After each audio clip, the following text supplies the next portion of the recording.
matchup for you this week. We got Notre Dame traveling to Pitt, ranked matchup, a game that I'm super excited about, especially seeing this resurgence from Pitt football. I mean, everybody knows who follows Pitt football, knows about the resurgence that they had last season, winning their first 6 or 7 games, and then tumbling downhill from here. But ever since they made the change from Eli Holstein, who was a transfer from Alabama, who started at Pitt, did a really solid job, and then he lost the starting job to Mason Heintschel, who has done a phenomenal job so far. I mean, he was benched after the Louisville game, and when Pitt was 2-2, and now this kid comes in, he's been an absolute stud, and they've averaged just shy of 40 points a game under the past 3 games or so.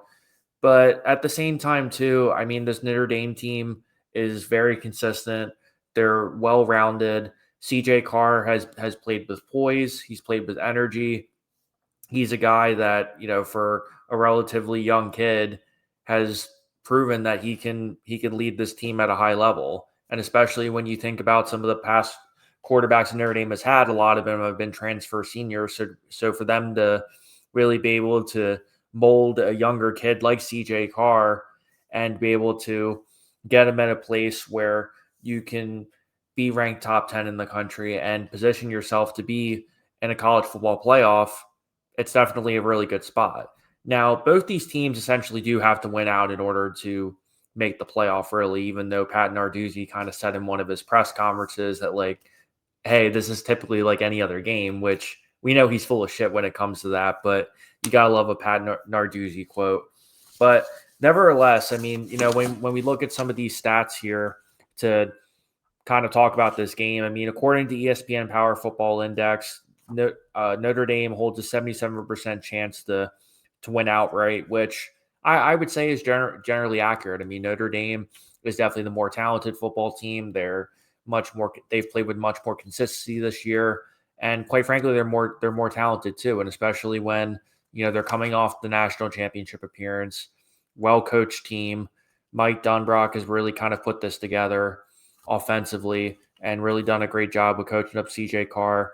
When you have two of the best backs in the entire country, when you have Jeremiyah Love and for about 1,500 yards rushing, that's something that I definitely anticipate Notre Dame being able to exploit in this game, especially when Pitt has had some issues in certain games this year being able to stop the run. Now, you can't necessarily sit there and say that versus Stanford game last week where they were absolutely dominant. They won 35-20, and they held the Cardinal to less than, I think it was negative 10 rushing yards to that game. So it's definitely very fitting in that game. But even when you look at the rest of Pitt's schedule from this year, I mean, they've only played a handful of tough teams.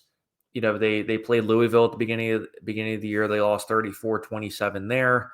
And then, I go back and think of the backyard brawl from early September where they lost West Virginia in overtime. But other than that, I mean, they've taken care of business. They dominated Boston College. They went to Florida State and beat them 34-31, which was definitely one of my favorite games of the year in the sense that it was such a back and forth matchup. And they also took care of Syracuse too. So at least in my estimation, I mean, this is definitely not a game that you can overlook if you're Notre Dame, because definitely with some of the college football rankings, Notre Dame has taken a lot of criticism over the past couple of weeks. I think to some degree it definitely is warranted, considering that, I'm not a Notre Dame hater necessarily, but I do think that people need to point out that when you're a team like Notre Dame and you have the luxury of being an independent team, you are held to a larger standard to some degree, because when you're in all these other conferences, you have 8 or 9 games that you absolutely have to play every year. And when you're Notre Dame and you essentially get to pick your entire schedule every year, and you're barely getting to 10-2 every year, my sympathy is a little bit out the window for you guys. So to me, if I'm Notre Dame and I'm someone on the college football committee, I need to see a dominant, emphatic win from from Notre Dame versus a ranked Pitt team. Because when I go back and look at the rest of their schedule, I mean, granted, you had the beginning of the season losses to Miami and Texas A&M, and they deserve a lot of credit for bouncing back, right? Because they put up 50 points plus versus Purdue and Arkansas. They looked relatively dominant versus Boise State and NC State. And also, too, they deserve credit for beating USC to 34-24 with a really well-balanced game with Jeremiyah Love having 228 rushing yards. So there definitely is something there, and Notre Dame deserves a lot of credit for that. But when I look at this game, I mean, to me, it's really going to come down to who makes less mistakes and who's able to run the ball better. Because, like I said before, this backfield duo of Jeremiyah Love and Jadarian Price, I mean, it's definitely something that Pitt's going to have to have a really strong strategy for. I anticipate them to try and stack the box, be able to give different disguises, and to be able to, kind of keep him honest and try to get CJ Carr to throw the ball a little bit more. Try to get him to rely on that, because Pitt's going to do whatever they can to try and take away the run, right? But Pitt has done a really good job being the third best run defense in the entire country, only giving up about 81 yards a game. And when you also have some outstanding linebackers in the country too, they have 4 linebackers who have a 70+ grade on the PFF, and they're the only team in the country to have that. So to be able to have that kind of matchup too, I definitely think there is something to this, in the sense that I think Pitt can legitimately pull this off. Now, am I going to sit there and call on this show for it to happen? Not necessarily. However, I will tell you that this will be a 1-possession game. This is not a game that Notre Dame's going to be winning by 3 possessions by the third quarter. This is a game that's going to come down to the wire. That's going to come down to who makes less mistakes. And quite frankly, I think this is going to be a very back and forth game, because even too, let's say Pitt can take away the rushing attack a little bit, right? Let's turn our attention to CJ Carr a little bit. He's thrown for 19 touchdowns, just 4 interceptions. He has been one of the most effective quarterbacks in the entire country this year. And I mentioned a little bit before, just as his efficiency as a quarterback, just how much poise he's had, and really just the decision-making altogether. Now, granted, I said it a couple seconds ago, they haven't played that many strong secondaries this year. And, you want to find a balance between giving CJ Carr credit, but also saying, I think this will be a legitimate test for CJ Carr, in the sense that if Notre Dame does get to the college football playoff, he's going to be playing secondaries and defenses of this caliber the entire way through. And for this to kind of happen and kind of come together, I think this is definitely a bigger story for Notre Dame in this sense, right? Because I think a lot of us kind of looked at Pitt this year, including myself, thinking if they even got the 6 or 7 wins this year, that would really be a pretty solid season, all things considered. Because I mean, they're still getting to the use of the offense with Cade Bell. They're still, kind of getting into NIL. We're definitely a little bit slow in that department in terms of getting all that together.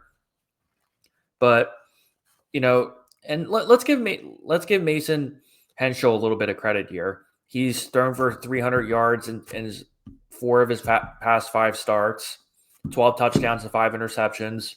A little quote from Cade Bell, their offensive coordinator, says, "I've never been around a true freshman that prepares like an NFL 10-year vet. He prepares like he's been here for the Pittsburgh Steelers, and he loves it, and he wants to get better and to learn." So to be able to have that kind of praise from your offensive coordinator, and especially for you to sit there and say, as a Pitt program, this could be a guy potentially that we see as a 4-year starter, maybe. I mean, I think a lot of people said the same thing about Eli Holstein, but I think we could also go back and kind of say to ourselves, there were a lot of different moments in time where he was able to get away with having some passes that arguably could have been intercepted. So I think there is definitely going to be an interesting factor there too, because at least Notre Dame, defensively speaking, the one thing that Chris Ash does deserve a lot of credit for, as much crap I've given him on this show, is the secondary really has kind of came together a lot better than people anticipated. And in order for them to slow down a Pitt offense that's averaged 40 yards a game over the past 3 games, they're going to have to find a way to get some stops to really slow down this momentum. And everybody at Cashore Stadium is going to go pretty wild too, especially since it's only the second time in the past 20 years that College game day has been to Pitt. Because, say what you want about Pitt, but, they have a very awesome fan base there. A place that I think a lot of people would go to love to see a game. And, just a quick stat here too. The last time Pitt hosted College game day was September 3rd, 2005, where they just so happened to be playing the Fighting Irish. And that was all the way back when Tyler Palko was their quarterback, who had a brief stint in the NFL as a backup quarterback for the Kansas City Chiefs. But they lost 42-21 that game.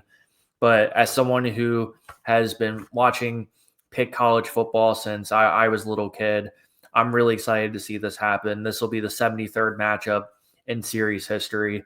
Watch for this game to come down to the wire. I think the Fighting Irish is going to find a way to be able to get the win here.